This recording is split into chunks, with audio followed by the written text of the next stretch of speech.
Fala galera, Leanderson Lima na área.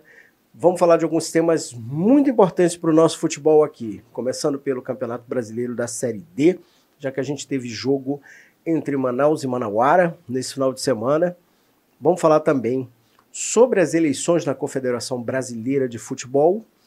Vamos falar sobre o Campeonato Brasileiro da Série B, B de bola, porque nesta segunda-feira tem jogo entre o Amazonas e o Volta Redonda, na verdade Volta Redonda e Amazonas, já que esse jogo é fora de casa e é um confronto direto ali, uma briga direta, na zona de rebaixamento. E também vamos trazer aqui uma boa notícia para o futebol feminino. Mas vamos falar sobre tudo isso, mas antes, roda a nossa vinheta.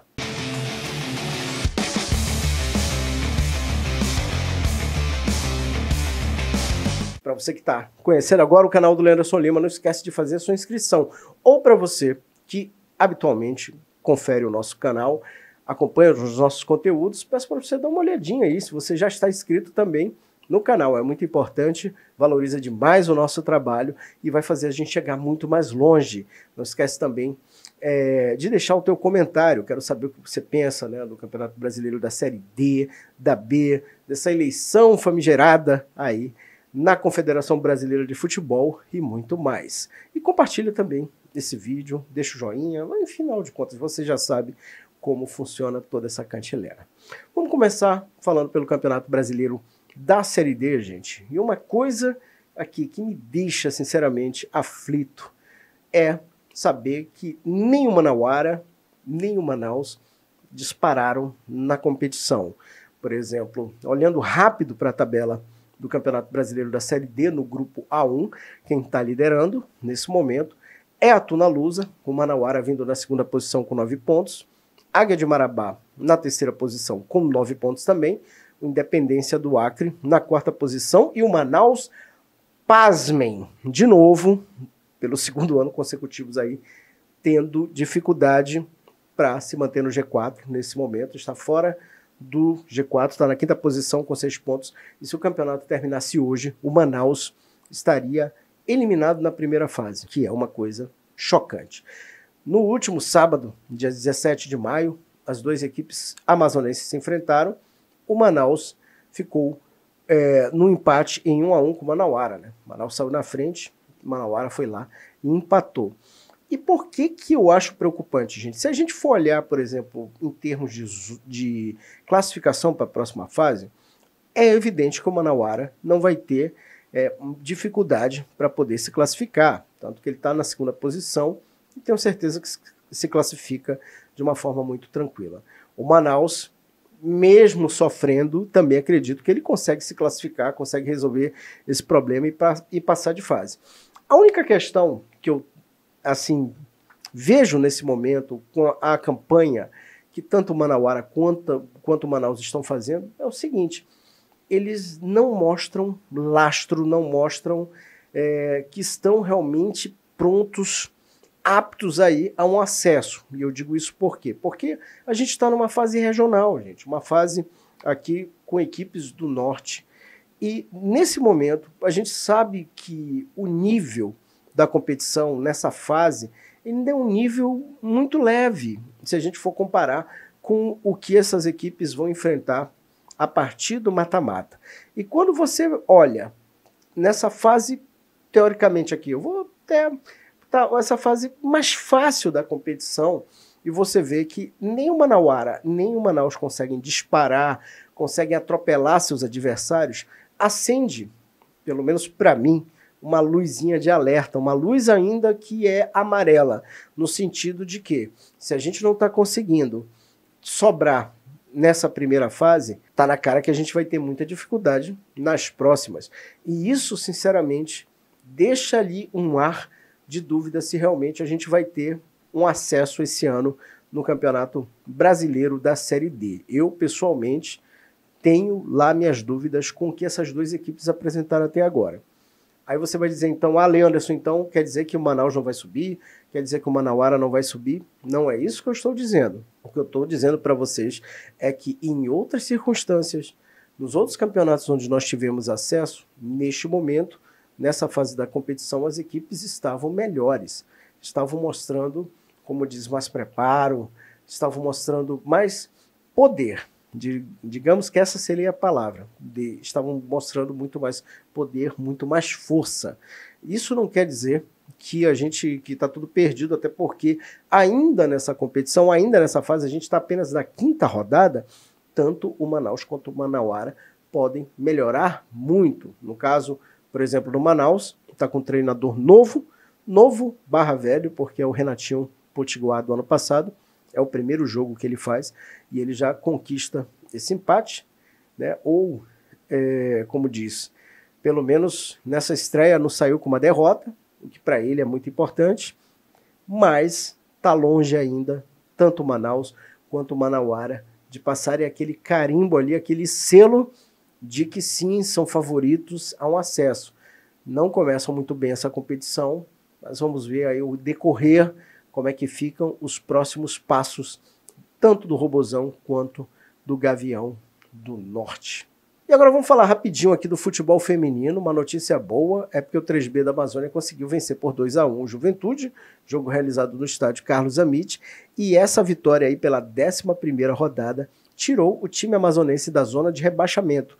Então, uma ótima notícia aí para as meninas do 3B e para o futebol amazonense, já que foi uma conquista muito grande, subir de divisão, né? A gente torce aí para que o 3B não seja rebaixado, né? Dê um passo muito importante saindo da zona de degola. E agora vamos falar da Série B, porque o Amazonas joga nessa segunda-feira, aí no fechamento da 8ª rodada do Campeonato Brasileiro da Série B. Ele vai enfrentar um concorrente direto na zona de rebaixamento, que é o time do Volta Redonda. Esse jogo vai ser realizado às 19 horas lá no horário do Rio de Janeiro, no estádio Raulino de Oliveira, 18 horas aqui para o nosso horário de Manaus. E a zona de rebaixamento, por exemplo, ela está aqui com Volta Redonda, com 5 pontos, Botafogo de Ribeirão Preto com 5 também, Paysandu com 4, e o Amazonas com 3 pontos. Paysandu e o Amazonas ainda não venceram na competição.